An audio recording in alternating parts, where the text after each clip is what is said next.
ان میں تفریق ہے. مثال کے طور پر حضرت عیسیٰ علیہ السلام جو تھے وہ صرف اور صرف بنی اسرائیل کے لیے تشریف لائے.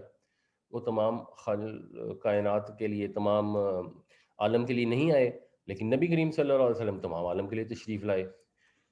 حضرت آدم علیہ السلام پہلے نبی ہیں اور حضرت محمد صلی اللہ علیہ وسلم آخری نبی ہیں. تو اس سینس میں ان کے اندر ڈفرنس تو ہے، جس کے لیے ایک لفظ استعمال ہوتا ہے تفضیل کا.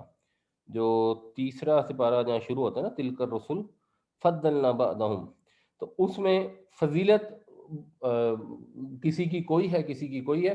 اور ہمیں نبی کریم صلی اللہ علیہ وسلم نے یہ منع کیا کہ اس طرح فضیلتیں بیان نہ کرو اور مجھے کسی دوسرے نبی کے اوپر فضیلت نہ دو، ورنہ ادروائز نبی کریم صلی اللہ علیہ وسلم فضیلت میں ویسے سب سے بڑھ کر ہیں.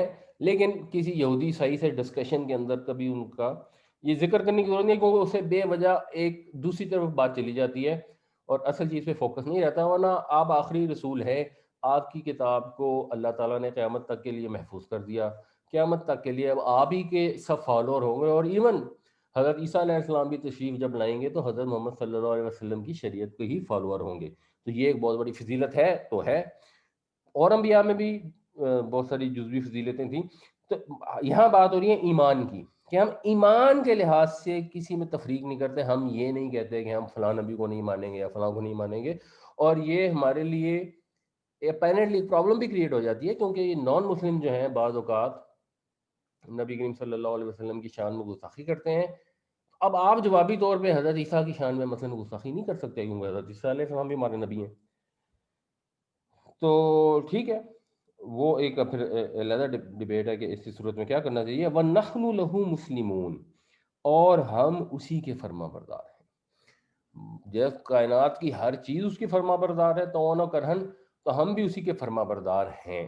یہ ہمارا ہے آفیشیل سٹیٹمنٹ، ہم اس کے فرما بردار ہیں. یہی اس کا مطلب ہے کہ ہم مسلمان ہیں. جب ہم کہتے ہیں کہ ہمارا دین اسلام ہے، ہم مسلمان ہیں، تو اس کا مطلب یہ ہے کہ ہم فرما بردار ہیں. اور فرما برداری کا مطلب یہ نہیں ہوتا کہ دل چاہا تو کچھ کر لیا، دل چاہا تو نہ مانا.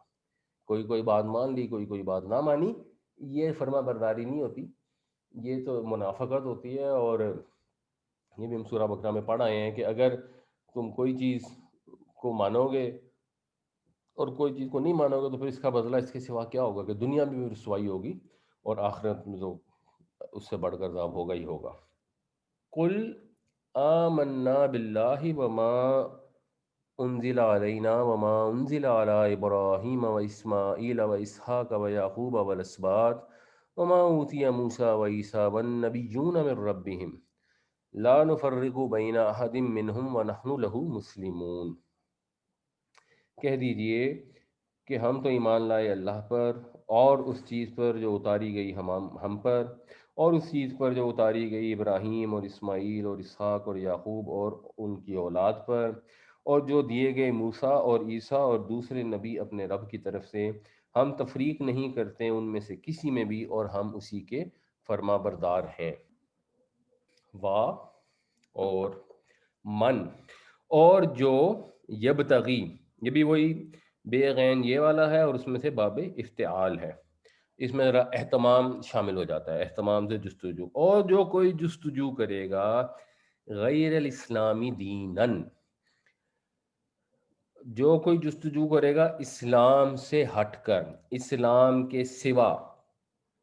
یہ دینن جو ہے نا، یہ اس کو کہتے ہیں تمییز. تمییز یہ اسپیسیفائی کر دیتا ہے کہ کیا جستجو کرے گا دین کے لحاظ سے، یعنی دین کے طور پر کسی اور چیز کو اگر تلاش کرے گا فَلَن يُقْبَلَ مِنْهُ، تو ہرگز قبول نہیں کیا جائے گا اس سے.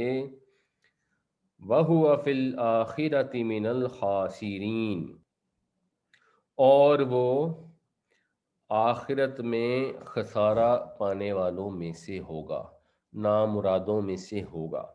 یعنی یہ واضح بتایا جا رہا ہے کہ دین اسلام ہی ہے.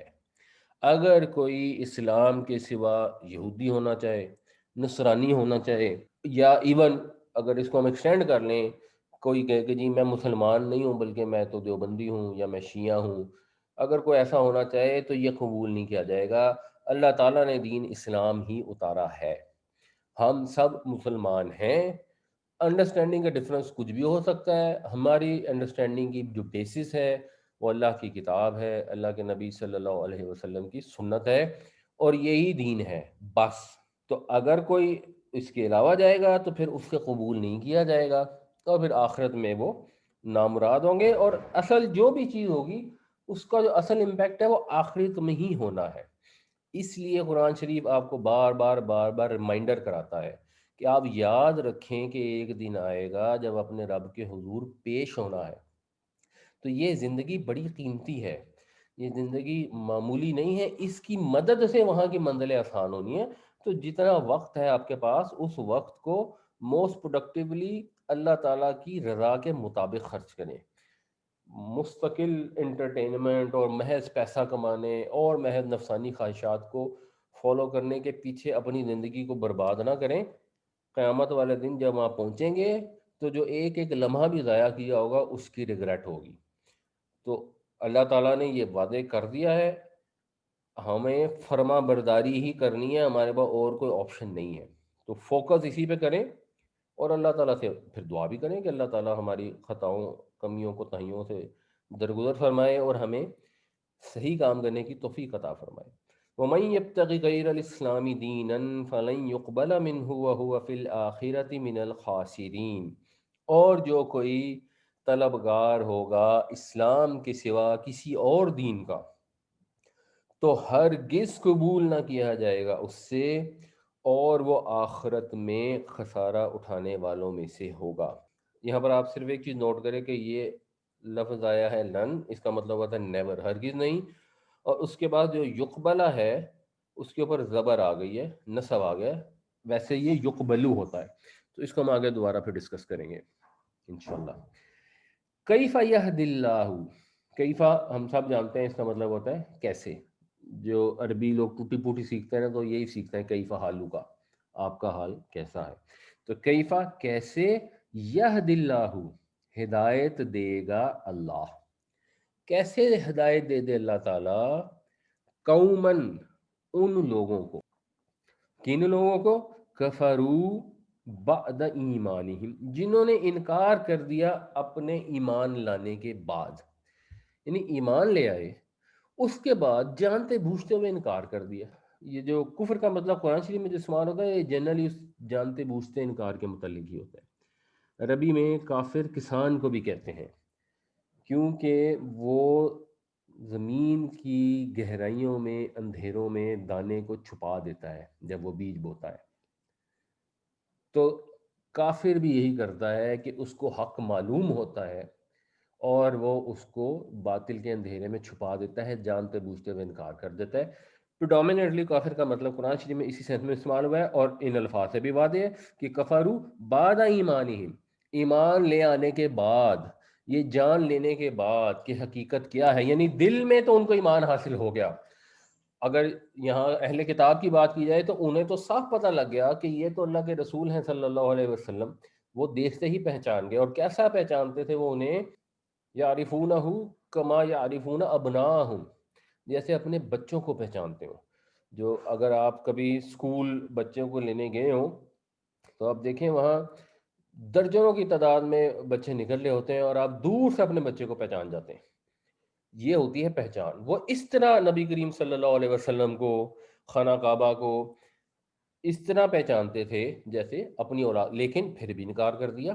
اور یہ ہم نے پہلے بھی ڈسکس کیا تھا کہ یہ کتاب اب ہم پڑھ رہے ہیں. یہودی عیسائی تو جنرلی پڑھ نہیں رہے، وہ پڑھیں تو ظاہر ہے ان کے لیے بھی یہ ہدایت ہے اور ان کا ذکر ہو رہا ہے، لیکن ہمیں تو اس کو اپنے اوپر اپلائی کرنا ہے نا، کہ ہم جب حق بات کو جان لیتے ہیں، سمجھ لیتے ہیں، پھر جانتے بوجھتے اس کا انکار کر دیتے ہیں. اور پھر ہم اللہ سے توقع کرتے ہیں کہ اللہ تعالیٰ ہمیں ہدایت دے دینا، پھر جھوٹی موٹی کی توبہ کرتے رہتے ہیں کہ اللہ معاف کرے، اللہ معاف کرے، اللہ معاف کرے. تو کیسے اللہ ہدایت دے دے گا ایسے لوگوں کو جن کو ایمان حاصل ہو گیا پھر جان بوجھ کے انہوں نے انکار کر دیا. جب ہمیں پتہ لگ گیا کہ فضول خرچی منع ہے اور اس کے باوجود جہاں ہمیں موقع لگا ہم نے دبا کے فضول خرچی کر دی، یعنی منہ سے کہتے رہے کہ جی فضول خرچی بری بری گال ہے. جب ہمیں پتہ لگ گیا غیبت کرنا گناہ ہے اور اتنا بڑا گناہ ہے کہ اللہ تعالیٰ نے اپنے مردہ بھائی کا گوشت کھانے سے اس کو تشبیہ دیا قرآن شریف میں، تو ہم پھر جہاں محفل میں بیٹھیں گے ہم کہیں گے جی اللہ معاف کریں، کہنا تو نہیں چاہیے تھا، ویسے بندہ بڑا گھٹیا، انہیں اے کیتا، انہیں وہ کیتا، انہیں فلاں کیتا، پورا اس کا کچا چٹھا لوگوں کو بتا دیں گے. آدھوں کو تو پتہ ہی ہوگا شاید، کیونکہ باقی سارے بھی اسی کام میں لگے ہوئے ہیں. تو یہ عملاً ہم نے اس کا انکار کر دیا. زبان سے ہم کہتے ہیں کہ جی غیبت کرنی بری بات ہے، کسی کی بات نہیں کرنی چاہیے، اللہ معاف کرے، اتنا کہنا تو نہیں، اگر کہنا نہیں چاہیے تو پھر کیا کیوں رہے. تو جب ہم یہ حرکتیں کرتے ہیں تو ہم یہ آیتیں پڑھ کے یہ نہ سمجھیں کہ یہ تو کوئی یہودی تھے نبی کریم صلی اللہ علیہ وسلم کے دور میں، ان کے متعلق ہیں، یا جو آج کے یہودی ہیں یہ ان کے متعلق ہیں. ہم تو نبی کی امت میں سے ہیں، ہم یہ کام کریں گے تو ہمیں کوئی فرق نہیں پڑے گا. اللہ تعالیٰ نے یہ یہودی کا لفظ نہیں لکھا ہوا. اللہ تعالیٰ نے یہ فرمایا کہ کیسے ہدایت دے گا اللہ تعالیٰ ایسے لوگوں کو جو انکار کر دیتے ہیں ایمان حاصل ہونے کے بعد، جو جانتے بوجھتے انکار کر دیتے ہیں، ان کو ہدایت پھر نہیں ملتی. وہ شہیدو، اور وہ اس بات پر گواہ ہیں، وہ یہ گواہی دیتے ہیں، یعنی مطلب یہ کہ وہ جانتے ہیں. کیا جانتے ہیں؟ ان الرسول حق، کہ یہ رسول، اور رسول کسی خاص رسول کی بات، یعنی نبی کریم صلی اللہ علیہ وسلم، کہ یہ رسول سچے ہیں. کیونکہ یہودی تو ایسے ان کو پہچانتے تھے جیسے اپنے بچوں کو پہچانتے ہیں. یعنی اوورال یہ اب ڈسکشن تو یہودیوں کے کانٹیکس میں ہی ہو رہی ہے نا، کہ یہ رسول سچے ہیں. وَجَاءَهُمُ الْبَيِّنَاتُ، اور آ چکی ان کے پاس بینات. بینات یا یہ بیان سے ہے، بیان کا مطلب ہے کہ چیز کو واضح کر دینا، پھر اس سے یہ باب تفعیل ہے. بینہ، جیسے اردو میں بھی ہم کہتے ہیں نا بین ثبوت، یا مبینہ مجرم، یا مبینہ طور پہ یہ کیا، یعنی بالکل واضح پکے پکے طور پہ. تو یہاں پھر بینات سے مراد ہے کھلی کھلی نشانیاں. ٹیکنیکلی یہ کیا ہے یہاں پہ تھا وجاءہم الآیات البینات، یعنی الآیات اس میں محذوف ہے. تو آیات کا مطلب ہو گیا نشانیاں، اور بینات کا مطلب ہو گیا روشن.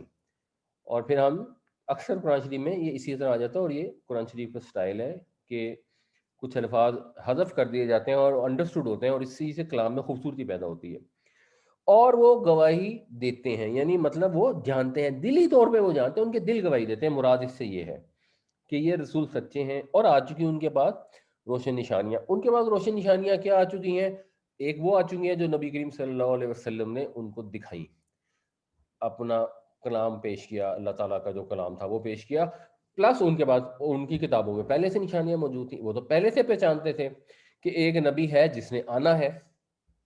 اور اس کے بعد انہوں نے پھر انکار کر دیا جانتے بوجھتے ہوئے. واللہ لا یہدی القوم الظالمین، اور اللہ تعالیٰ نہیں ہدایت دیتا ظالم لوگوں کو، یعنی وہ لوگ جو اپنے نفس پہ اس طرح ظلم ڈھاتے ہیں کہ جانتے بوجھتے ہوئے حق کا انکار کر دیتے ہیں، تو اللہ تعالیٰ ان کو ہدایت نہیں دیتا. ان کے جانتے بوجھتے حق کے انکار کی ایک میں آپ کو ریسنٹ اگزامپل دوں اگر، تو یہ کنگز جیم ورژن ہے ان کا، جو سن 1611 عیسوی میں پبلش ہوا. اور اس کے اندر یہ اللہ تعالیٰ کی طرف سے یہ بیان موجود ہے کہ I will raise them up a prophet from among their brethren، کہ میں ان کے بھائیوں میں سے ان کے لیے ایک رسول اٹھاؤں گا. اور وہ ہوگا کیسا؟ لائک انٹو دی، جو تمہارے جیسا ہوگا. کیونکہ حضرت موسیٰ علیہ السلام کے ساتھ بھی یہی ہوا کہ آپ رسول تھے، پھر آپ کے نے جو جہاں رہتے تھے وہاں پر تکلیفیں آئیں، اور پھر وہاں سے حضرت موسیٰ علیہ السلام نے ہجرت کی، اور جو حضرت موسیٰ علیہ السلام کی مخالف قوم تھی پھر اس پر اللہ کا عذاب آیا، اور پھر حضرت موسیٰ علیہ السلام اپنی قوم کے بادشاہ بن گئے جتنا عرصہ بھی آپ حیات رہے. تو نبی کریم صلی اللہ علیہ وسلم بھی اسی طرح ان کی قوم میں آئے، رسول تھے، کتاب بھی ملی، شریعت بھی ملی، اور تکلیفیں بھی آئیں اور ہجرت بھی کی. اور پھر جو قوم نے نکالا تھا ان کے مین سرداروں کو تو غزوہ بدر میں ہی وہ مل گئی، سزا مل گئی، عذاب آ گیا، اور پھر ایونچولی وہ جو قوم تھی وہ ساری کی ساری مسلمان ہو گئی. تو یہ خوشخبری ان کو دی گئی، اور اس میں الفاظ یہ تھے کہ ان کے بھائیوں میں سے اٹھاؤں گا، کیونکہ یہ بنی اسرائیل سے تو ان کے بھائی بنتے ہیں بنی اسماعیل. تو بائبل میں یہ موجود تھا کہ آخری رسول جائیں گے بنی اسماعیل میں سے آئیں گے. And he shall speak unto them all that I shall command him، اور وہ وہی کہیں گے جو میں ان کو کہوں گا. جو قرآن شریف میں ایک آیت ہے نا وما ينطق، وہ نہیں کچھ بھی بولتے مگر وہ جو ان کو وحی کی گئی ہے. تو اب یہ 1611 تک یہ الفاظ موجود تھے. اب انہوں نے نیو انٹرنیشنل ورژن ایک پبلش کیا سن 1978 میں. اب اگر آپ اس میں دیکھیں گے تو اس میں لکھا ہوا ہے I will raise up for them a prophet like you from among their fellow Israelites, کہ ان کے جو اسرائیلی ہیں انہی میں سے میں ایک رسول اٹھاؤں گا. تو پھر تو امنگ دیم ہونا چاہیے نا. فیلو اسرائیلیٹس کیا ہوتا ہے؟ اسرائیلیوں کے فیلو اسرائیلی تو کوئی نہیں ہو سکتے.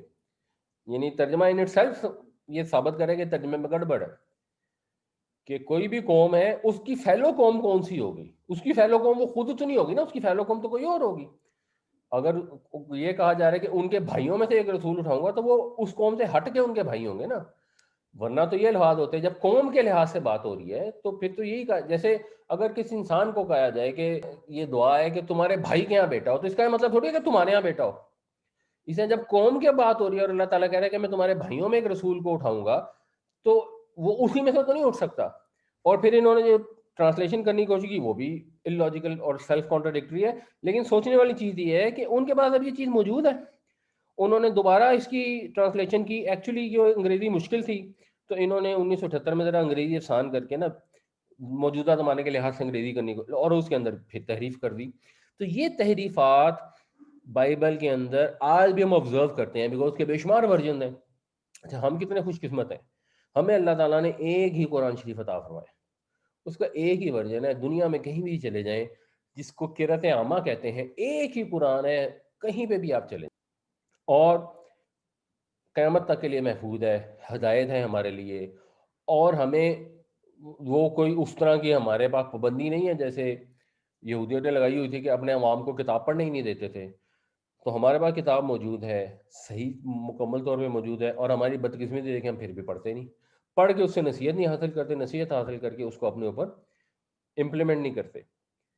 اور جب ہمیں موقع ملتا ہے تو ہم اب کتاب میں تو تبدیلی کر نہیں سکتے. یہ تو ہمارے لیے کلوز ٹو امپاسبل ہے کہ کوئی ہم اس میں چینجز کر دیں.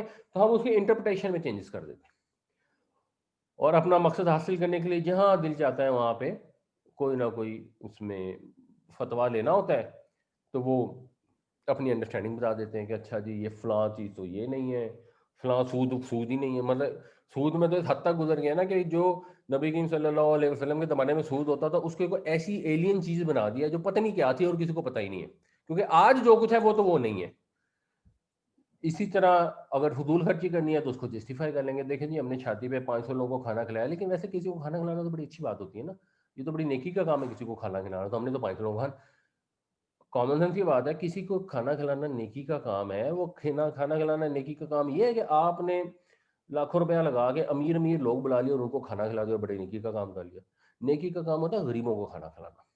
یا اگر آپ کے گھر کو مہمان آ گیا تو اس کو کھانا کھلانا. تو اگر تو آپ شادی میں گھر میں مہمان آئے 5 10 15 اور آپ ان کو کھانا کھلا دیں تو پھر تو واقعی نیکی کا کام ہے.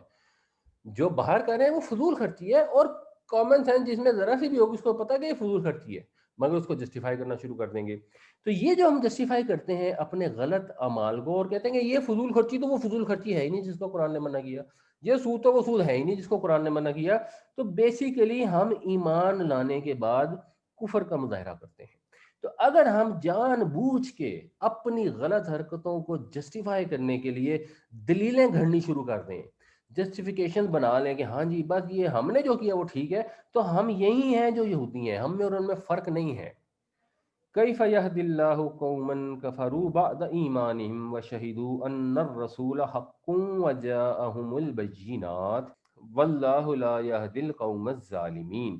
کیسے ہدایت دے گا اللہ ایسی قوم کو جس نے انکار کر دیا ایمان لانے کے بعد اور وہ گواہ ہیں اس چیز پر اور وہ جانتے ہیں یہ بات کہ یہ رسول سچے ہیں اور آ چکی ہیں ان کے پاس روشن نشانیاں، اور اللہ تعالیٰ ظالم لوگوں کو ہدایت نہیں دیتا. اولئک جزاؤہم، اب یہ اولائی کا ہو گیا، یہ وہ لوگ ہیں، جزاؤہم ان کی جزا یہ ہے، یعنی یہ لوگ ہی تو ہیں جن کا بدلہ یہ ہے. ان لوگوں کا بدلہ یہ ہے انا کہ علیہم لعنت اللہ. یہ جو لفظ انا ہے نا، آپ جب وہ بعض اوقات دیکھیں گے لفظ ب لفظ ترجمے میں نا، تو اس میں انا کا مطلب بے شک لکھا ہوتا ہے. انا کا مطلب بے شک قرآن شریف میں بمشکل ایک دو جگہوں پہ ہی بنتا ہوگا. اس کا مطلب کہ ہی ہوتا ہے. اور ان کا مطلب بھی کہ ہوتا ہے. یہاں پر اگر آپ دیکھیں کہ اگر ان آتا نا تو پڑھنا بہت مشکل ہو جانا تھا. اگر یہ ہوتا نا جزاؤہم ان علیہم، وہ مشکل ہو جاتا. یہ اس کی جو سب سے آسان مثال ہے نا، وہ نماز میں اذان میں ہے، جہاں پہ کہتے ہیں نا کہ اشہد ان محمد الرسول اللہ. لیکن جو اس سے پہلے والا جملہ ہے اس میں کہتے ہیں اشہد اللہ الہ الا اللہ. وہاں پہلے میں ان آیا ہے، دوسرے میں انا آیا ہے. مطلب دونوں کا یہی ہے، میں گواہی دیتا ہوں کہ اللہ کے سوا کوئی معبود نہیں، اور میں گواہی دیتا ہوں کہ محمد صلی اللہ علیہ وسلم اللہ کے رسول ہیں. تو اس کا مطلب ہوتا ہے کہ.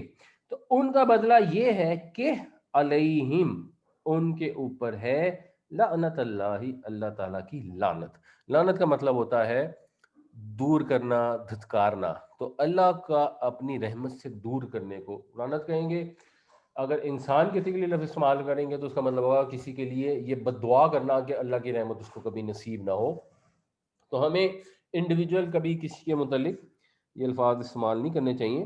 لیکن جو اگر ایکسپلینیشن دی جائے کہ وہ لوگ جن کا یہ طرز عمل ہے ان کے ساتھ یہ سلوک ہوگا. اور ہمیں یہ ذہن میں رکھنا چاہیے کہ یہ یہودی اکیلے نہیں ہیں جن کے اوپر ہم یہ اللہ کی لعنت زوم کر کے مطمئن ہو جائیں کہ ہم وہی کام کریں گے تو ہم پر نہیں ہوگی. کیونکہ ایسا اللہ کا چہیتا کوئی بھی نہیں ہے. کوئی بھی اس کے احبا اور ابناؤں میں شامل نہیں ہے کہ جو مرضی کرتے پھرے تو اللہ کے ہاں ہاں یہ تو میرے فیورٹ ہیں، انہوں نے یہ کام کیا تو کوئی بات نہیں، کوئی بات نہیں، ان کی خیر ہے. ہاں اس نے یہ کام کیا نا تو اس پہ میری لعنت ہوگی. تو اللہ تعالیٰ کو ایسا غیر انصاف پسند برائے کرم مت زیوم کریں. اللہ تعالیٰ عدل فرمانے والا ہے. تو اولئک جزاؤہم ان علیہم لعنت اللہ والملائکۃ، یعنی لعنت اللہ مرکب اضافی ہے کہ اللہ کی لعنت. اب والملائکتی میں یہ لعنت ایکچولی یہاں پہ اس کا اثر آ رہا ہے، یعنی ولعنت الملائکتی کہ فرشتوں کی بھی لعنت ہے. والناسی یہ بھی اس میں آ رہا ہے، اور لوگوں کی بھی. اور لوگ کون سے لوگ؟ اس حال میں کہ وہ سب کے سب ہیں، یا اس کو اسپیسیفائر کہیں گے تمیز، یا اس کو کہیں گے حالت. تو اور تمام لوگوں کی بھی. اور یہ لعنت اللہ میں جو تے کے اوپر زبر ہے نا، اس لیے کہ انا کا اسم ہے، یعنی علیہم پہلے آ گیا، ایسے تھا ان لعنت اللہ علیہم، یہ کہ لعنت اللہ کی ہے ان کے اوپر. تو جو لوگ ایسے کریں گے ان کا بدلہ یہی ہے، اللہ کی رحمت سے دوری ہوگی. اللہ کی رحمت سے دوری کا مطلب کیا ہے؟ اللہ کی رحمت سے دوری کا مطلب یہ ہے کہ وہ قیامت والے دن ان پر اللہ کی رحمت نہیں ہوگی. اور قیامت والے دن فرشتے بھی ان پہ لعنت کر رہے ہوں گے، اور قیامت والے دن تمام لوگ بھی ان پہ لعنت کر رہے ہوں گے. اچھا جو نیک لوگ ہیں وہ تو شاید کر ہی رہے ہوں گے کہ یہ تم نے کیا کیا اور اس حال کو پہنچ گئے. اجمعین کا مطلب ہے کہ سب کے سب کر رہے ہوں گے، یعنی جو ان کے ساتھی بھی ہیں وہ بھی ان کے اوپر لعنتیں کر رہے ہوں گے. جو مثلا آتا ہے سورہ احزاب میں آتا ہے غالباً یہ کہ وقالوا ربنا انا اطعنا سادتنا وکبرانا فاضلونا السبیل، کہ اس وقت جو لوگ وہاں جائیں گے اور جہنم میں داخل ہونے لگیں گے نا، تو وہ اللہ تعالیٰ سے کہیں گے کہ یا اللہ اے ہمارے پروردگار، ہم نے اپنے سرداروں اور لیڈروں کی باتیں مانی تو انہوں نے ہمیں سیدھے راستے سے بھٹکا دیا. ربنا آتihim ضعفین من العذاب، یا اللہ ان کو دگنا عذاب دے، کیونکہ ایک تو خود یہ گمراہ ہوئے اور ہمیں بھی گمراہ کر دیا اپنے پیچھے لگا کے. وَلْعَنْهُمْ لَعْنًا كَبِيرًا، اور ان کے اوپر بڑی لعنت فرما. تو یہ وہاں پر جب لوگ جائیں گے جو دنیا میں ایک دوسرے کے ساتھی تھے، آپ اگر غلط کام کر رہے تھے تو آپ کے پیچھے پیچھے چل رہے تھے، وہ وہاں آ کے آپ کو لانتے دیں گے. اگر آپ کسی کے پیچھے پیچھے چل رہے ہیں تو وہ وہی آپ کو وہاں آ کے لانتے ڈالیں گے. تو براہ کرم دنیا میں ایسے لوگوں کی صحبت اختیار نہ کریں جو وہاں پر جا کے ایک دوسرے کو لعنت کر رہے ہوں گے. اس کی بجائے ایسے لوگوں کی صحبت اختیار کریں جو وہاں پر پہنچ کر ایک دوسرے کو سلام کہہ رہے ہوں گے اور سلامتی بھیج رہے ہوں گے. اور یہ دنیا کی زندگی بڑی مختصر ہے اور بڑی قیمتی ہے. اولئک جزاؤہم ان علیہم لعنت اللہ والملائکۃ والناس اجمعین، یہ لوگ، ان لوگوں کا بدلہ یہ ہے کہ ان پر لعنت ہوگی اللہ کی اور فرشتوں کی اور تمام لوگوں کی. اور بنیادی طور پہ یہ بات آخرت کی ہو رہی ہے اور آخرت کی بات ہو رہی ہے، تو اس لعنت کا نتیجہ کیا ہوگا؟ اللہ کی رحمت سے دوری کا نتیجہ کیا ہوگا؟ کہ وہ جہنم میں چلے جائیں گے. تو خالدین فیہا، وہ ہمیشہ ہمیشہ رہیں گے اس میں. لا یخفف عنہم العذاب، یہ بھی ہم اردو میں استعمال کرتے ہیں اسی باب تفعیل سے ایک لفظ تخفیف. تخفیف کا مطلب ہوتا ہے کسی چیز کا ہلکا ہونا. تو لا یخفف پیسو وائز ہے، نہیں ہلکا کیا جائے گا، عنہم ان سے، العذاب عذاب کو. یہاں پہ بھی آپ دیکھیں عذاب کے اوپر پیش ہے، یہ رفع میں ہے کیونکہ یہ پیسو وائز میں مفعول ہے. اس کو پھر عربی جو گرامر والے ہیں وہ کہتے ہیں نائب فائل، تو یہ رفع میں ہوتا ہے. تو ان کو عذاب ہلکا نہیں کیا جائے گا، وا اور لا نہ، ہم ینظرون. اچھا یہ بھی پیسو وائس ہے. نظر کا مطلب ہوتا ہے دیکھنا، اور اس سے نا پھر ایک انتظار کرنے کا مفہوم بھی شامل ہو جاتا ہے. اور اس سے جو باب افعال بنتا ہے نا وہ بنتا ہے انذرا ینذرو. اچھا انذرا ینذرو اور نظرا ینظرو دونوں سے جو پیسو وائز بنتا ہے نا وہ یہی آتا ہے ینظرونا. پھر یہ کانٹیکٹ سے پتہ لگتا ہے. تو یہاں باب افعال والا ہے. باب افعال میں ہوتا ہے یعنی تین حرفی میں ہوتا ہے کسی کو دیکھنا، اور افعال میں ہوتا ہے کسی کو مہلت دینا، کسی کو دیکھنے کا موقع دینا. تو ان کو مہلت نہیں دی جائے گی، ولا ہم ینظرون، اور نہ ہی انہیں کوئی مہلت دی جائے گی. یہ سچویشن ہوگی وہاں پر، اور سچویشن یہ ہوگی کہ لوگ رو رو کے درخواستیں کریں گے کہ ہم سے عذاب ہلکا کر دیا جائے تھوڑی دیر کے لیے، اور تھوڑی دیر کے لیے بھی عذاب ان سے ہلکا نہیں ہوگا. وقال الذین فی النار لخزنۃ جہنم، اور وہ لوگ جو جہنم میں ہوں گے وہ کہیں گے جہنم کے پہرے داروں سے، ادعوا ربکم، کہ اپنے رب کو پکارو، یعنی ہمارے بہاف پہ تم اللہ تعالیٰ سے التجا کرو، یخفف عنا یوما من العذاب، ہمیں ایک دن کے لیے نا عذاب میں سے ہلکا کر دے. یہ نہیں کہ عذاب ختم کر دے، عذاب ہلکا کر دے. اور یہ نہیں کہ ہمیشہ کے لیے ہلکا کر دے، نہیں، ایک دن کے لیے ہم سے عذاب ہلکا کر دے. آگے سے وہ جواب دیں گے، قالو، تو وہ کہیں گے اولم تکو تأتیکم رسلکم بالبینات، تمہارے پاس تمہارے رسول نہیں آئے تھے روشن نشانیاں لے کے، تمہارے پاس واضح ہدایات کے ساتھ انبیاء تشریف نہیں لائے تھے؟ قالو بلا، تو یہ کہیں گے کیوں نہیں آئے تھے؟ تو وہ قالو، وہ کہیں گے فدعو، تو پھر دعا کرو، خود ہی پکارو، ہمیں کیوں کہہ رہے ہو پکارنے کو؟ وما دعاء الکافرین الا فی ضلال، اور کافروں کی دعا کسی کام نہیں آئے گی، وہ سب کی سب ضائع جائے گی، اس کا کوئی فائدہ نہیں ہوگا. تو وہاں پہنچ کر اس لعنت میں، اس عذاب میں مبتلا ہونے کے بعد اتنی دعا پکار کریں گے کہ یا اللہ تعالیٰ ایک دن کے لیے اس عذاب کو کچھ ہلکا کر دے، وہ بھی نہیں کیا جائے گا. اس کے لیے جتنا مرضی چیخ پکار کریں گے اس کا کوئی فائدہ نہیں ہوگا. تو کتنا آسان ہے کہ دنیا میں اپنے رب کو پکار لیں، اس سے دعا کر لیں، اپنی غلطیوں کی معافی مانگ لیں، اپنی غلطیوں سے، گناہوں سے، حرکتوں سے باز آ جائیں، تاکہ وہاں جا کے یہ سارا کچھ نہ جھیلنا پڑے. یہ اللہ تعالیٰ نے نصیحت حاصل کرنے کے لیے قرآن کو آسان بنایا ہے، اور اس سے نصیحت حاصل کرنے کی انٹینشن ہونی چاہیے. انٹینشن ہو، اللہ تعالیٰ توفیق دے اور انسان قرآن شریف پڑھنا شروع کرے تو خود بخود بات کلیئر کرسٹل واضح ہو جاتی ہے. قرآن شریف نے کہیں بھی یہ نہیں لکھا کہ اے آخری نبی کے ماننے والوں، اے خاتم النبیین کے جو پیروکاروں، امتیوں، جو دل چاہتا ہے کیے جاؤ. قرآن شریف میں ایسی کہیں بات نہیں ہے. قرآن شریف آپ کو بار بار بار بار یہ سمجھا رہا ہے کہ اپنے اعمال درست کر لو، وہاں جاؤ گے، گر اچھی کرنی نیک عمل تم دنیا سے لے جاؤ گے تو گھر بھی اچھا پاؤ گے اور بیٹھ کے سکھ سے کھاؤ گے. خالدین فیہا لا یخفف عنہم العذاب ولا هم ینظرون، وہ ہمیشہ ہمیشہ رہیں گے اس میں، نہ ہلکا کیا جائے گا ان سے عذاب اور نہ ہی وہ مہلت دیے جائیں گے. الا الذین تابوا، مگر وہ لوگ جنہوں نے توبہ کر لی. تو یعنی اگر یہ غلطی ہو گئی، انسان سے خطا ہو گئی، اس نے جانتے بوجھتے حق کا انکار کر دیا، اگر یہودی تھے اور انہوں نے اللہ کے نبی صلی اللہ علیہ وسلم کو تسلیم نہیں کیا، ان کا انکار کر دیا، تو ابھی بھی جب تک زندگی باقی ہے موقع موجود ہے. اگر ہم ہیں، ہم نے جان بوجھ کے جو بھی غلط کام کیے ہیں، زندگی باقی ہے اگر ابھی، تو موقع موجود ہے، تو ہم اسے توبہ کر لیں. من بعد ذالک، اس کے بعد، وَأَصْلَحُوا، اور اصلاح کی. وہ لوگ جنہوں نے توبہ کی اس کے بعد اور اپنی اصلاح کر لی، فإن اللہ غفور الرحیم، تو بے شک اللہ تعالیٰ معاف کرنے والا ہے، رحم فرمانے والا ہے. یعنی اللہ تعالیٰ تو بہانے ڈھونڈتا ہے آپ کو معاف کرنے کے، لیکن اس کے رولز ہیں، اور ان رول میں یہ شامل ہے کہ اچھا ٹھیک ہے، جو بھی تم نے غلط کام کرنے سے کر لیے، توبہ کر لو اور اپنی اصلاح کر لو، تو اللہ تعالیٰ معاف فرما دے گا. یعنی میکسیمم امید یہی ہوگی کہ انشاءاللہ اللہ معاف کر دے گا.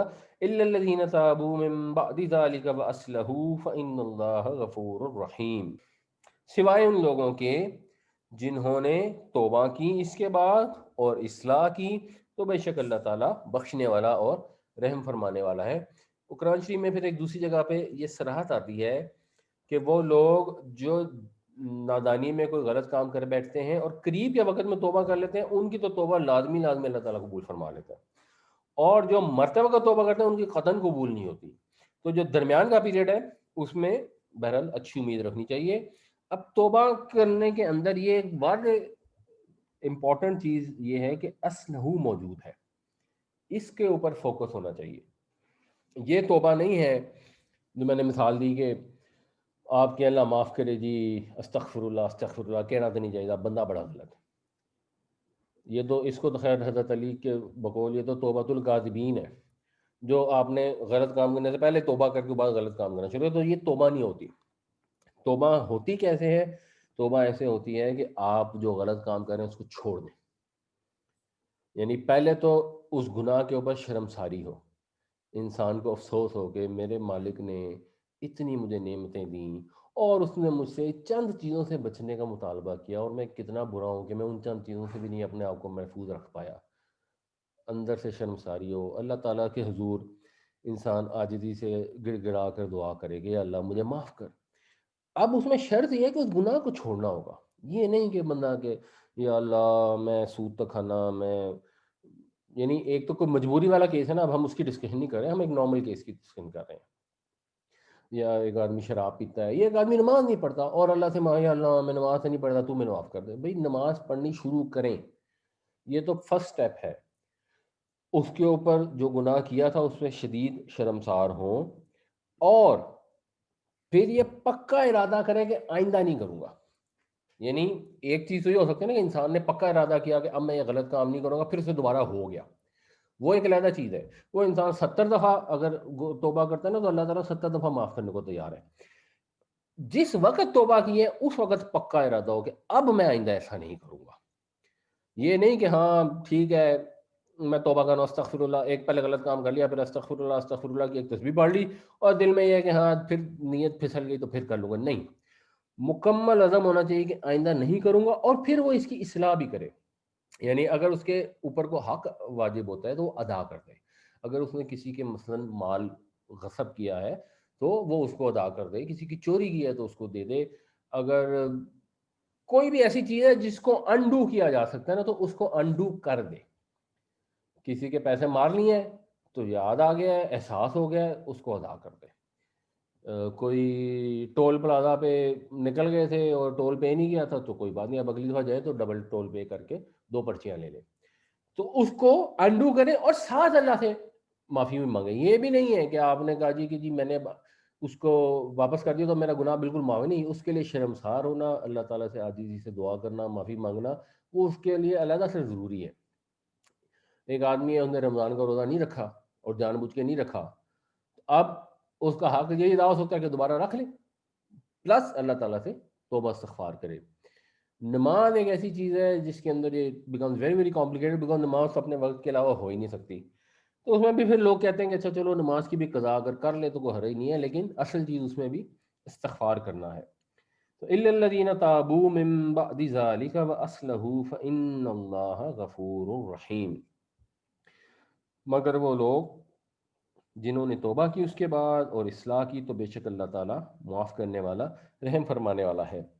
اس میں ایک چیز اور نوٹس کرنے والی ہے کہ یہ جو الفاظ لکھے ہوئے ہیں، اب عربی قرآن شریف میں جائیں گے تو ایسے ہی لکھے ہوں گے، لیکن آپ نے اس کو من بعدی نہیں پڑھنا، اس کو مم بعدی پڑھنا ہے. تو ہمارے قرآن شریف میں یہاں پر ایک چھوٹی سی میم لگی ہوتی ہے، اور اگر ہم غور کریں تو میں مختصر کروں گا، ہم نے پہلے بھی ڈسکس کیا، اردو میں مثلا ایک لفظ استعمال ہوتا ہے میم نون بے رے، اس کو ہم پڑھتے ہیں ممبر، کیونکہ جب یہ نون بیچ میں آتی ہے نا تو یہ نون غنہ بن جاتی ہے، تو جب نون غنہ بنتی ہے تو یہ منبر نہیں پڑھی جا سکتی، تو یہ ممبر پڑھی جاتی ہے۔ یہ بھی اسی طرح مم بعدی، جب بھی نون کے بعد بے آئے گی تو وہ غنہ ہو کے وہ میم کی آواز نکلتی ہے، تو الا الذین تابوا من بعد ذلک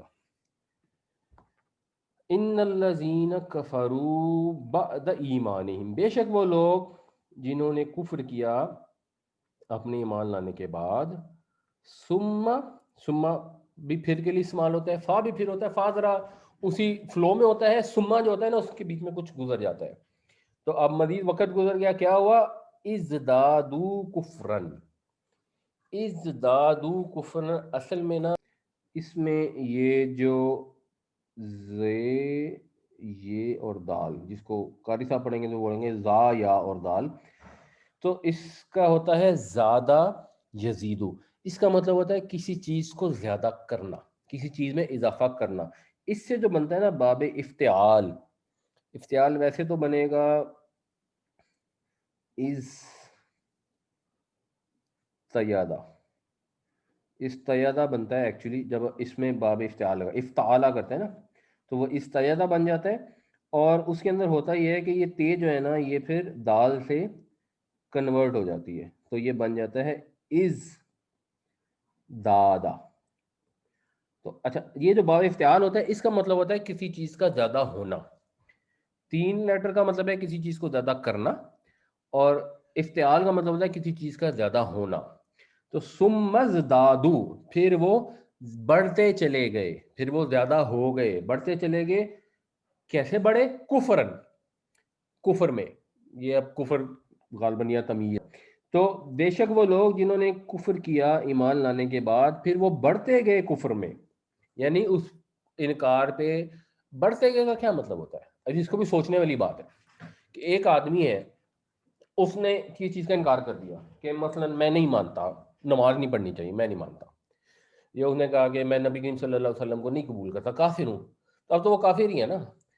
یہ پریکٹیکل ہے کہ ہم نے کہا زبان سے کہتے رہے کہ ہم نے نماز پڑھنی ہے، پریکٹیکلی نہیں پڑھی، اور اس میں اضافہ کرتے چلے گئے، آج بھی نہیں پڑھی، کل بھی نہیں پڑھی، پرسوں بھی نہیں پڑھی، اس پہ بڑھتے چلے گئے، اور یہاں تک کہ مرنے کا وقت آ گیا، تو اب ہوا کیا کہ نماز تو ہم پڑھ نہیں رہے، اور ویسے استغفر اللہ کی تسبیح روزانہ پڑھتے ہیں، تو اللہ تعالیٰ کہتے ہیں لن تقبل توبتہم، ہرگز قبول نہیں ہوگی ان کی توبہ، یعنی یا تو مرتے وقت جا کے توبہ کر لی، مثلا اگر یہودیوں کی بات ہو رہی ہے تو وہ اگر کفر میں ایسے بڑھتے چلے گئے کہ مخالفت زیادہ کرنی شروع کر دی مسلمانوں کی، اور مزید مخالفت میں اضافہ ہی ہوتا چلا گیا، اور ویسے اپنے طور پہ یہودی بھی ظاہر اللہ کو مانتے ہیں اور اللہ سے توبہ استغفار بھی کرتے ہیں، اور مرتے وقت تو فرعون نے بھی توبہ کر لی تھی، تو اس وقت اگر توبہ کریں گے تو ہرگز قبول نہیں کی جائے گی۔ اور دوسری سینس میں دیکھیں کہ اگر ہم ایک غلط کام کرتے ہیں اور اس پر کاربند ہیں اور کیے جا رہے ہیں، اس پہ بڑھتے چلے جا رہے ہیں، پہلے کم فضول خرچی کرتے تھے پھر زیادہ کرنی شروع کر دی، پہلے کم بے حیائی کا مظاہرہ کرتے تھے یا دیکھتے تھے پھر اس میں زیادہ انوالو ہونے شروع ہو گئے، پہلے ٹی وی پہ ہی دیکھ لاتے تھے پھر سامنے جا کے بھی دیکھنا شروع ہو گئے، بڑھتے چلے گئے، اور ویسے استغفر اللہ بھی کر لی، بیچ میں جا کے ایک آدھا جمرہ بھی کر لیا، یا ملاوٹ کرتے تھے تو پہلے صرف مرچوں میں ملاوٹ کرتے تھے پھر دودھ میں بھی کرنی شروع کر دی، پھر دوائیوں میں بھی کرنی شروع کر دی، اور اس کے بعد اللہ سے ساتھ ساتھ توبہ کرتے رہے، ہر سال جا کے ایک حج عمرہ بھی کر آئے تاکہ گناہ معاف ہو جائیں، تو اللہ تعالیٰ فرماتے ہیں لن تقبل توبتہم، ہرگز قبول نہیں کی جائے گی ان کی توبہ۔ یہ سورہ بقرہ میں بھی ہم نے پڑھا تھا جس میں یہ تھا کہ وہ کہتے تھے کہ ہمیں نہیں چھوئے گی آگ مگر گنتی کے چند دن، تو اللہ تعالیٰ فرماتے ہیں کہ اچھا انہوں نے اللہ سے کو وعدہ لے رکھا ہے کہ گنتی کے چند دن آگ میں جائیں گے اور وہ آگ میں واپس نکل آئیں گے، تو اگر تو وعدہ لیا ہو نا تو اللہ تعالیٰ اپنے وعدے کے خلاف نہیں کرتا، یا یہ اللہ تعالیٰ کے متعلق ایسی بات کرتے ہیں جس کا علم نہیں رکھتے، بلا من کسب سیئۃ وحاطت به خطیئته فاولئک اصحاب النار هم فیہا خالدون، نہیں، وہ لوگ جو برا کام کرتے ہیں اور پھر اس کا گناہ انہیں گھیر لیتا ہے، اس گناہ میں گھر جاتے ہیں، یہی لوگ تو ہیں جو جہنم والے اور ہمیشہ ہمیشہ اس میں رہیں گے۔ آپ جب زندگی میں پہلی دفعہ غیبت کرتے ہیں تو آپ کو احساس ہوتا ہے کہ یار کرنی نہیں چاہیے، اندر سے ضمیر آواز دیتا ہے، لیکن آپ غیبت کرنے کے جب آپ کو چسکا پڑ جاتا ہے، عادت پکی ہو جاتی ہے، پھر آپ کا ضمیر آپ کو روکنا بند کر دیتا ہے، پھر آپ کو یہ سمجھ آنی بند ہو جاتی ہے کہ غیبت کرنا غلط کام ہے، پھر آپ کہتے ہیں نہیں نہیں یہ تو غیبت نہیں ہے، یہ تو میں اس کے منہ پہ بھی یہ بات کر سکتا ہوں۔ کسی پہ منہ پر وہ بات کرنے سے غیبت کی نفی نہیں ہو جاتی، وہ جب منہ پہ بات کریں گے تو اپنی جگہ، اور اس میں بھی اپنے مسائل ہیں، کیونکہ قرآن شریف نے آپ کو یہ کہیں نہیں کہا، یہ اللہ کے نبی صلی اللہ علیہ وسلم نے یہی کی تعلیم نہیں کی ایک آدمی کوئی اس میں برائی ہے یا خامی ہے، وہ موٹا ہے یا گنجا ہے یا اس کے اپنے ذاتی طور پہ کوئی اور مسئلے ہیں یا وہ جھوٹ بولتا ہے، یہ بھی، اور آپ اس کے منہ پہ جا کے اس کو لان تان کرنے کی ضرورت نہیں، یہ بھی نہیں آپ کو کہا گیا۔ اور پیٹھ پیچھے کرنا تو ہے ہی غیبت، تو وہ تو کسی حال میں اجازت نہیں ہے اس کی، انلیس کہ وہ والا کیس ہو یا کسی کے اوپر ظلم کیا گیا ہو۔ تو اگر اس کے اندر پھر بعد میں گھر جاتا ہے اور اس کو احساس ختم ہو جاتا ہے نا، تو وہ لوگ بھی پکے جہنمی ہیں۔ یہاں پہ بھی وہی بات ہو رہی ہے کہ ان کی توبہ کبھی قبول نہیں ہوگی، وَأُولَٰئِکَ هُمُ الضَّالُّونَ، اور وہ ہیں کہ وہ ہیں، یعنی اور یہی تو وہ لوگ ہیں جو مکمل طور پر گمراہ ہیں، یہی لوگ اصل میں گمراہ ہیں، گمراہی اصل میں ہے ہی ہے۔ ایک آدمی ہے مشرک کے ہاں پیدا ہو گیا، اس کا باپ اس کو لے کے بت کی پوجا کروا رہا ہے، وہ 7 سال کا تب فوت ہو گیا، 7 سال کی عمر میں بتوں کی پوجا کرتا رہا، اس کو شعور ہی نہیں تھا، وہ نہیں ہے گمراہ، اس سے تو امید ہے اللہ تعالیٰ اس کو جنت میں بھیج دے گا۔ گمراہ وہ لوگ ہیں جن کو ایمان حاصل ہو گیا، جن کو بات سمجھ لگی، اس کے بعد انہوں نے جان بوجھ کے انکار کر دیا، یہی لوگ گمراہ ہیں، چاہے وہ گمراہ بنی اسرائیل میں پیدا ہو جائیں یا بنی اسماعیل میں پیدا ہو جائیں، چاہے وہ کسی ہندو کے گھر میں پیدا ہو جائے، چاہے وہ مسلمانوں کے گھر میں پیدا ہو جائے، جو یہ کام کرے گا وہ گمراہ ہے۔ ان الذين كفروا بعد ایمانهم ثم ازدادوا كفرا لن تقبل توبتهم واولئك هم الضالون، بے شک وہ لوگ جنہوں نے کفر کیا اپنے ایمان کے بعد، پھر بڑھتے چلے گئے اپنے کفر میں، تو ہرگز قبول نہ ہوگی ان کی توبہ، اور یہی لوگ اصلی گمراہ ہیں۔ ان الذین کفروا، بے شک وہ لوگ جنہوں نے کفر کیا، وہ ماتو، اور وہ مر گئے، واہ یہ واو حالی ہوتی ہے، وہ مر گئے اس حال میں، ہم کفارن کے وہ کافر ہی تھے، یعنی جنہوں نے زبانی یا عملی کفر کیا اور مرتے وقت اس حال میں تھے کہ کافر ہی تھے۔ اور اس چیز کو بھی ذہن میں رکھیں، آپ نوٹ کریں کہ آپ کے آس پاس کتنے لوگ ہیں کہ اگر مثلا میری عمر اس وقت 47 سال ہے اور میں کہوں اچھا یار میں نا ایسے کرتا ہوں، جب میں 65 سال کا ہو جاؤں گا نا پھر میں بہت نیک ہو جاؤں گا، تو کافی لوگ ہیں جو 65 سال کی عمر میں جا کے فوت ہوتے ہیں، لیکن کتنے بے شمار لوگ ہیں جو 60 سال میں فوت ہو جاتے ہیں، 55 میں ہو جاتے ہیں، 50 میں ہو جاتے ہیں، 40 میں ہو جاتے ہیں، نوزائیدہ فوت ہو جاتے ہیں۔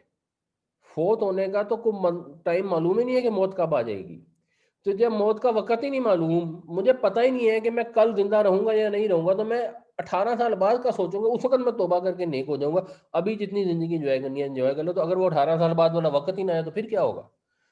اگر ہم اس کفر پہ قائم ہوں اور مر جائیں اسی حال میں کہ کافر یوں، فَلَن يُقْبَلَ مِنْ أَحَدِهِمْ، تو ہرگز قبول نہ کیا جائے گا ان میں سے کسی ایک سے بھی، ملء الارض، ملن کہتے ہیں کسی چیز کو بھرنے کو، تو ملء الارض یعنی زمین بھر، ذہبن، ذہب کہتے ہیں سونے کو، تو اس سے زمین بھر سونا بھی قبول نہیں کیا جائے گا، وَلَفْتَدَى بِهِ، اچھا اس کے اندر بھی وہی والا کیس ہے، یہ جو فے دال اور یہ ہوتا ہے، فے دال یہ، اس کا مطلب ہوتا ہے کسی سے کوئی پیسے لے کے چھوڑ دینا، اور اس کا جو باب افتعال ہوتا ہے اس کا مطلب ہوتا ہے اپنے آپ کو چھڑا لینا، جیسے وہ پیچھے تھا نا، زیادہ کا مطلب ہوتا ہے کسی کو زیادہ کرنا، اور اس زیادہ کا مطلب ہوتا ہے خود زیادہ ہو جانا، تو اس میں ہے اپنے آپ کو چھڑا لینا۔ اس کے لیے پھر وہ ٹرم یوز کرتے ہیں کہ یہ جو باب افتعال ہے عام طور پہ متعدی کو لازم کر دیتا ہے، تو فید عالیہ کا مطلب ہوتا ہے بہرحال کسی کو فدیہ دے کے چھڑانا، افتدا کا مطلب ہے اپنے آپ کو فدیہ دے کے چھڑانا، وَلَوِ افْتَدَىٰ بِهِ، لو کا مطلب ہوتا ہے کاش، اگرچہ، اور اگرچہ وہ افتدا بھی، اپنے آپ کو چھڑانے کی کوشش کرے، بھی اس کے ذریعے، کس کے ذریعے، بھی کا کیا مطلب ہے، یہ جو ملء الارض ذہبن ہے، کہ زمین بھر سونا دے کے بھی وہ اپنے آپ کو چھڑانے جائے گا نا اس وقت، تو وہ نہیں چھوٹ سکتا. یعنی وہاں پہ تو فدیے میں کسی کے پاس ایک دینار اویلیبل نہیں ہوگا فدیے میں دینے کے لیے. جب ہم قیامت میں پہنچیں گے تو وہاں تو کسی کو کچھ بھی نہیں ہوگا، صرف اعمال ہوں گے. تو یہ ایک بفرض محال چیز کی اگزامپل دی جا رہی ہے کہ اگر کوئی زمین بھر سونا لے، اور زمین بھر سونے کی ذرا ویلیو امیجن کریں آپ، زمین بھر مٹی لے لیں نا جتنی ہماری زمین ہے، اس کی نارمل ایز اٹ از زمین کی ویلیو لے لیں تو وہ کتنی زیادہ ویلیویبل ہے. مثلا جو دنیا کا امیر ترین آدمی ہوگا نا، مثال کے طور پر وہ نیو یارک سٹی پورا نہیں خرید سکتا، اس کی دولت سے کہیں مہنگا ہے صرف ایک نیو یارک سٹی. تو دنیا کی کتنی بڑی ویلیو ہے، اور وہ ساری زمین سونے کی بنی ہوئی ہو، تو اتنی ویلیوبل بھی کسی کے پاس کوئی چیز ہوگی، مال دولت جو بھی دنیاوی چیزیں ہیں، وہاں جا کے وہ کہے کہ اچھا جی یہ لے لیں، جو ابل تو ہوگا ہی نہیں، بٹ بفرض مال اگر لیا بھی جائے تو اس کے بعد بھی اس کو اس کا کوئی فائدہ نہیں ہوگا. تو جتنا مال دولت سونا چاندی کما کما کے یہاں ڈھیر کرتے جاتے ہیں اور اس کے اوپر سام بن کے بیٹھے ہوئے ہیں اور اللہ کی راہ میں خرچ نہیں کرتے ہیں، تو یہ اس کے اندر یہ اشارہ موجود ہے بنیادی طور پہ. یعنی بات تو یہ ہو رہی ہے نا جانتے بوجھتے انکار کرنے کی جو یہودیوں نے کیا نبی کریم صلی اللہ علیہ وسلم کا. اور یہودیوں کی یہ خصوصیت بھی تھی کہ وہ خرچ نہیں کرتے تھے. اور جب ہم پڑھ رہے ہیں تو ہمیں اپنے اوپر سوچنا چاہیے کہ ہمیں جو اللہ نے مال دیا ہے کیا ہم اس کو دل کھول کے خرچ کرنے کو تیار ہیں، یا ہم اس پہ سانپ بن کے بیٹھے ہوئے ہیں کہ ہم مر جائیں گے تو پھر ہماری نسلیں اس پہ عیش کرتی رہیں گی. تو اگر ہم نے وہ سانپ بن کے پیسہ اکٹھا کیا ہوا ہے تو ہم زمین پوری کے برابر بھی سونا اکٹھا کر لینا تو وہاں کسی کام نہیں آئے گا. وہاں صرف اور صرف وہ مال کام آئے گا جو یہاں پہ خرچ کر دیا.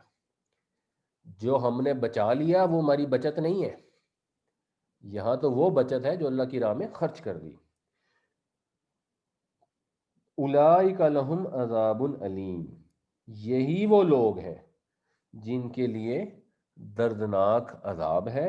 وما لہم من ناصرین، اور ان کے لیے کوئی مددگار نہیں ہوگا.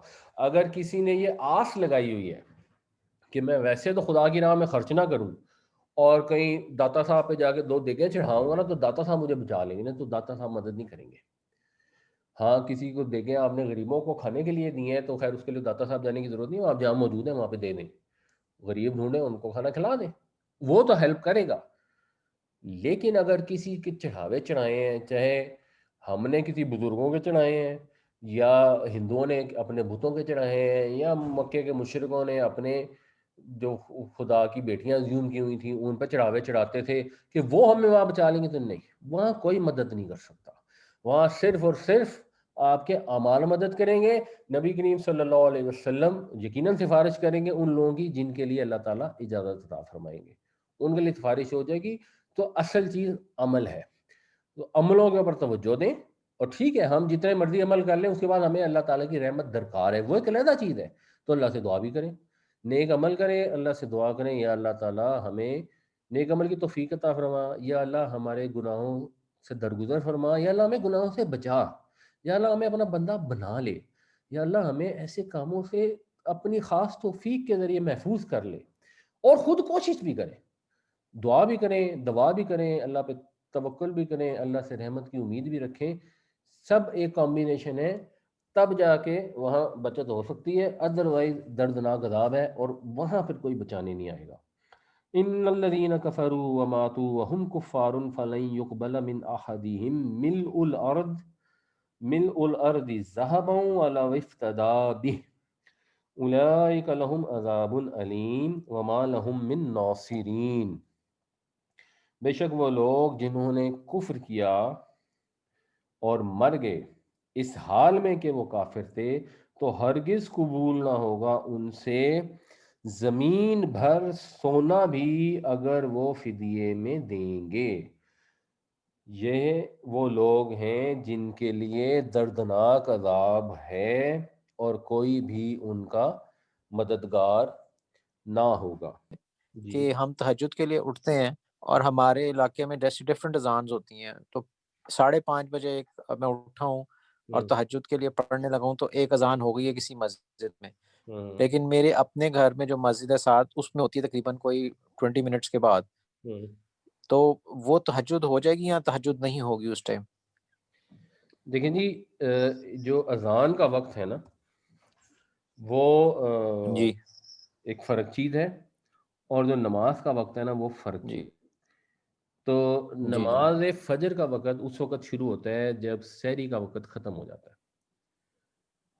اب رمضان میں تو سب لوگ اسی وقت اذان دے دیتے ہیں جب سحری ختم ہوتی ہے۔ جی، آج کل کے دن میں اذان لوگ اپنی سہولت سے دیتے ہیں، کیونکہ وہ کہتے ہیں کہ اچھا چلو لوگ ذرا آرام سے اٹھ جائیں گے، اور بعض اوقات ایسے ٹائم پہ اذان دیتے ہیں کہ لوگ آئیں نماز پڑھیں اور تھوڑی دیر بعد سورج نکل آئے اور اپنے کام وغیرہ شروع کر دیں۔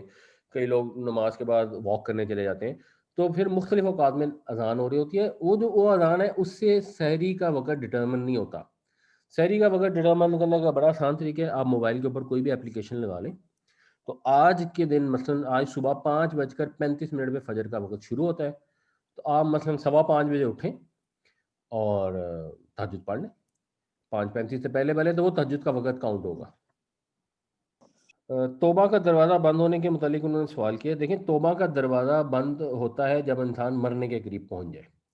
جیسے فرعون نے جب دیکھ لیا کہ اب اس کو اس کے حلق میں کیچڑ جا رہا ہے، وہ مرنے والا ہے نا، اس وقت اس نے پکار کے کہا کہ میں اللہ پر ایمان لے آیا، جو موسیٰ ہارون کا رب ہے میں ان کے اوپر ایمان لے آیا، تو وہ توبہ پھر قبول نہیں ہوگی۔ اسی طرح ہمارے ہاں ایک انسان ساری زندگی غلط کام کرنے لگے، اور اب جب وہ آخری وہ جو فرشتے جان کھینچنے کے لیے نظر آنے شروع ہو جاتے ہیں فرشتے، اور اس وقت کو توبہ کرے گا تو وہ قبول نہیں ہوگی۔ ہاں، یہ کامن سینس کی بات ہے کہ جب گناہ کیا ہے تو جتنی جلدی توبہ کر لیں گے اتنی عقل مندی ہے، کیونکہ پتہ نہیں ہے نا کہ فرشتے کس وقت آ جائیں۔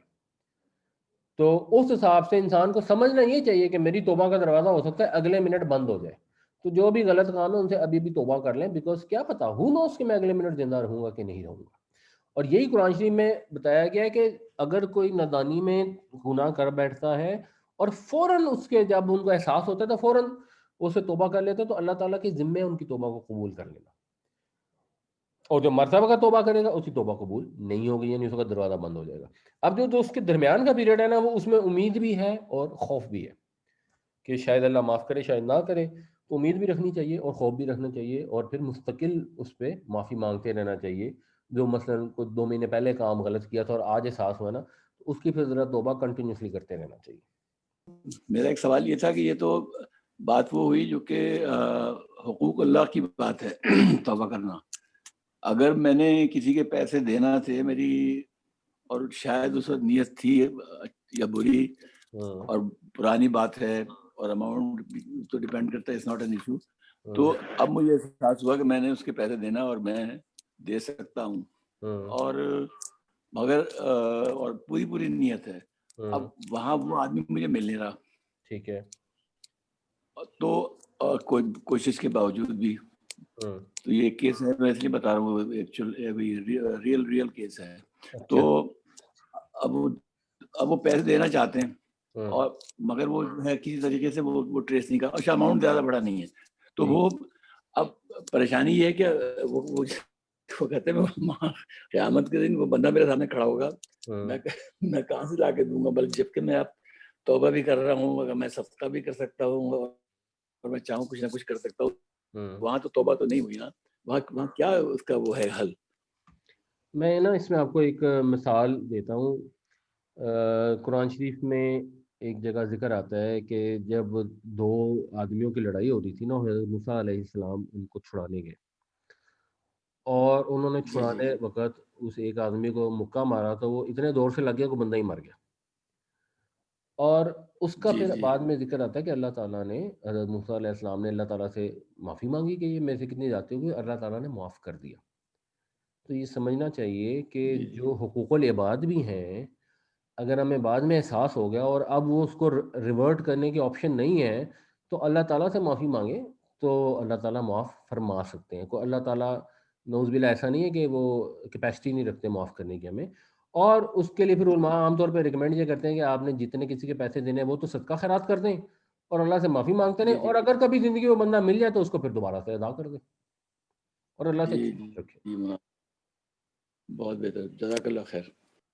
جزاکم اللہ خیر۔ اللہ تعالیٰ سب کو قرآن پڑھنے، سمجھنے، عمل کرنے، دوسروں کو سکھانے کی توفیق عطا فرمائے، آمین۔